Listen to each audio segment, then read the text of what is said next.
Hello, this is Darrell Castle with today's Castle Report. This is Friday, the 10th day of January in the year of our Lord 2025.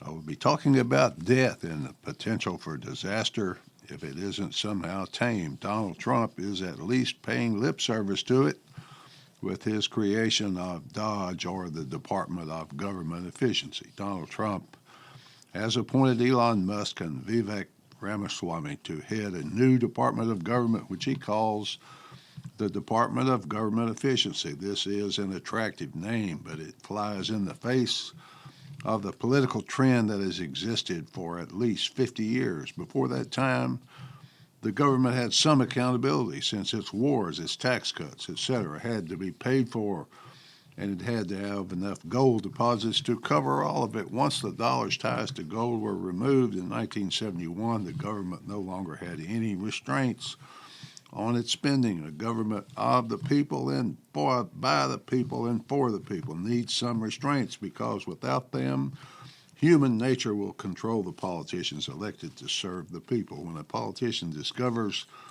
he can achieve re-election, thus retain power by spending the resources of others or promising to do so, he will do it. At least that has been the trend since 1971. A responsible government recognizes its limits and spends only what it can raise in taxes. If the federal government were responsible, the United States would not have $36 trillion of debt that it has today. People are alarmed at the size of the debt, but not many want their pet projects or their own largesse to be reduced. So I wonder if DOGE will have an opportunity to succeed. It seems that the goals of Elon Musk and Donald Trump are headed on a collision course. If Musk gets his way, at least the way he has described it, then we should get some positive results. There could be lower deficits, which should bring lower inflation, lower interest rates, a far less expensive, less powerful government. We might even expect a business revival with the return of manufacturing to the U.S. Mr. Homan's efforts on the border would ensure the departure of many murderers, rapists, torturers, child molesters, terrorists, and assorted other lunatics who now reside here legally at government expense. The Republican elite, now that includes Donald Trump, may have a different agenda. Trump has just spent 9 years and a lot of money to gain power, including a Republican majority in both houses. Those majorities will not want to become less powerful, but instead they will want to use that power to take more power, more wealth from the American people who are supposed to hold it. That is human nature and the prevailing political trend. The hearts of mankind are black and desperately wicked, the Bible tells us. And when power and money are unrestrained, the humans who have it will use it, and they will abuse it. Right now, Donald Trump is the most powerful man in the world. He seems to be enjoying it immensely. My guess is he will not want to share that power with a billionaire from South Africa for very long, but I could be easily wrong. If so, if I am wrong, it wouldn't be the first time. The president-elect seems to enjoy conducting foreign policy even before he is inaugurated, but I suppose power abhors a vacuum, and so somebody will execute foreign policy, or at least that's the way he seems to see it. He is a businessman, a negotiator, and right now he has the power. He is trying to establish with friend and foe alike that business will be conducted differently in the future. Bloomberg tells us that he warned the European Union that its exports will get hit with U.S. tariffs if European Union countries don't buy more American oil and gas. He posted on Truth Social about that statement, quote, I told the European Union, that they must make up their tremendous deficit with the United States by the large-scale purchase of our oil and gas. Otherwise, it is tariffs all the way, end quote. So he's trying to represent the United States on the world stage in the most big man who carries the big stick way that he can. His seemingly idiotic comments have reasons as well, such as his comments about buying Greenland. What could Greenland do for the U.S. were it available for purchase? It would serve as a giant military base for U.S. Navy and Air Force assets to act as a deterrent to Russia in the Atlantic and especially in the Arctic. Comments about American buying anything are humorous right now, funny, because of $36 trillion of current debt, but they also indicate a lack of understanding of just how ravenous that debt beast really is. The real purpose of the comment was quickly achieved when Denmark announced in response that it would spend whatever it takes to properly garrison its bases there. The comments about Canada becoming the 51st state and Trudeau becoming governor also achieved their intended purpose because Trudeau is gone.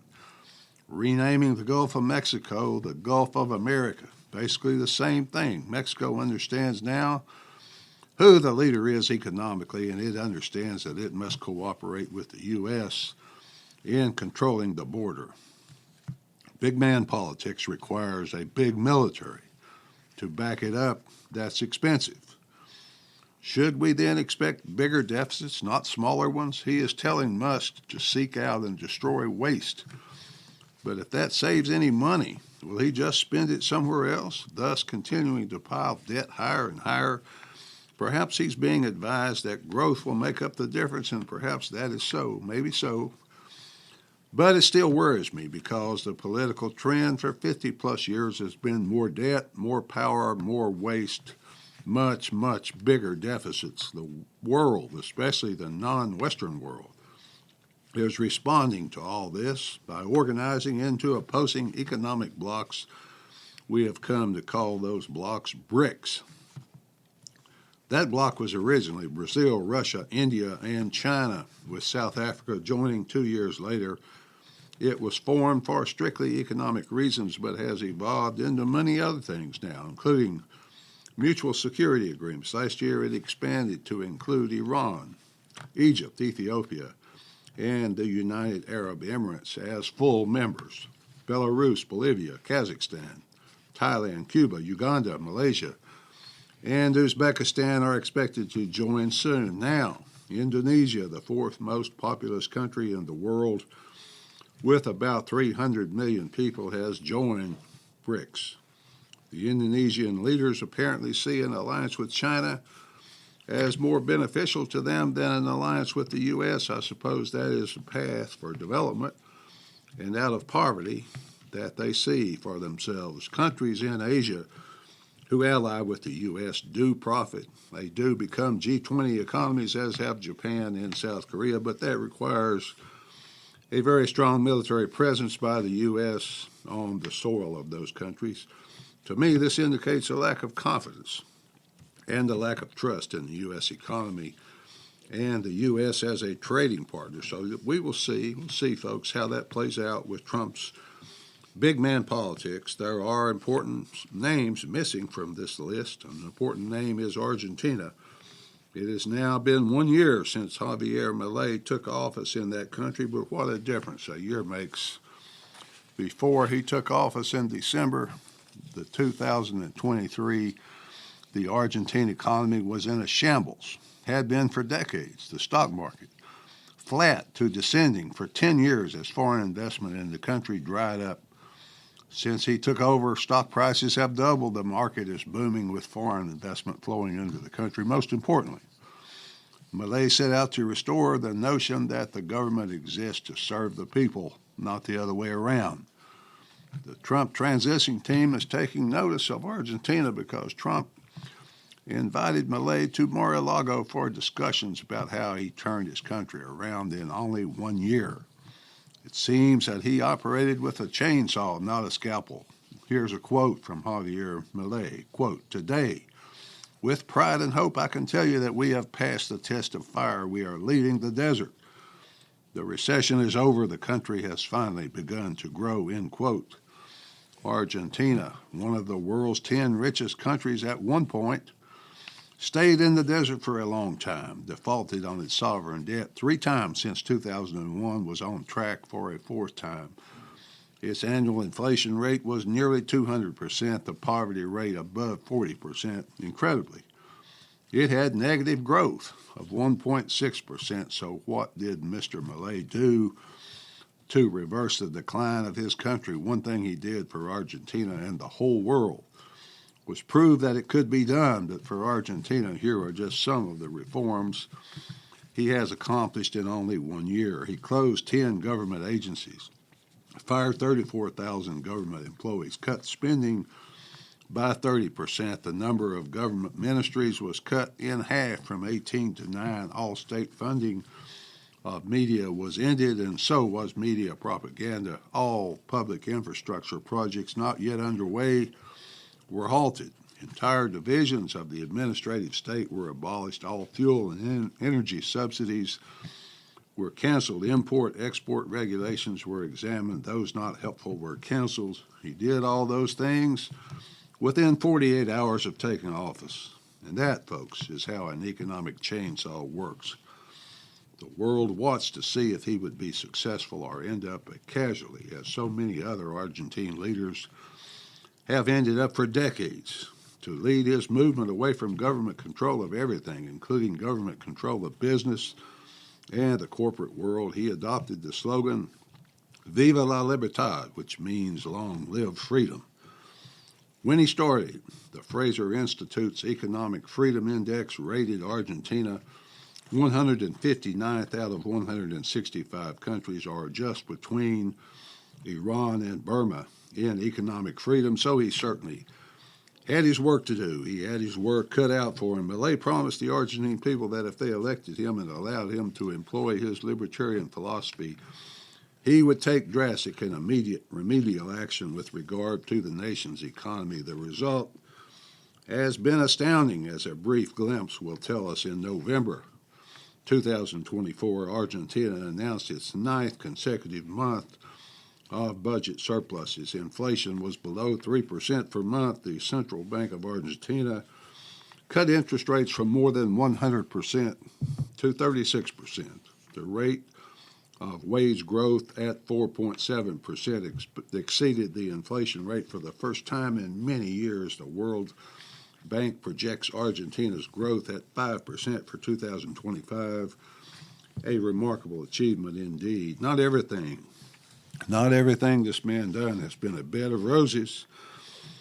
However, in Argentina, as in the U.S., government spending is one of the prime movers of GDP, so when government spending contracts, growth numbers will contract until the economy starts to catch up with the new private economy, one not fueled by government debt and inflation. The poverty rate went up initially from an average of 40% to 53% year over year, but now it has started a rapid decline. Once again, when government spending is curtailed, the private economy takes a little time to take up the slack. Peter Earle, an economist with the American Institute for Economic Research, gave his thoughts on the most important part of the Milei revolution in Argentina. Quote, perhaps most important of all and beyond economics, Mr. Milei has jump-started a cultural shift away from socialist ideas, end quote. When Mr. Milei spoke at the World Economic Forum last year, he told the assembled Davos men and women that the socialist proposals he was hearing from them at Davos would lead them to nowhere but poverty. Liberty and a free economy are a form of rebellion against the world system as it currently exists. Hopefully, Donald Trump and his transition team are studying Argentina, because both he and Milei campaigned on eliminating government waste and revitalizing their economies. If Trump and his DOGE team follow through on cutting government spending and eliminating waste, then a similar path of pain followed by gain should be expected. The price seems to me to be one worth paying, but there remain some serious questions. Finally, folks, what is the first thing Trump should do with the American economy? The answer to that question is stop spreading counterfeit money all over the world, and its corrupting influence will decline. Can the U.S. government oversee its own downsizing? Because upon the answer to that question depends the future of economic success for this nation, for us, and for our posterity. At least that's the way I see it. Till next time, folks, this is Darrell Castle. Thanks for listening.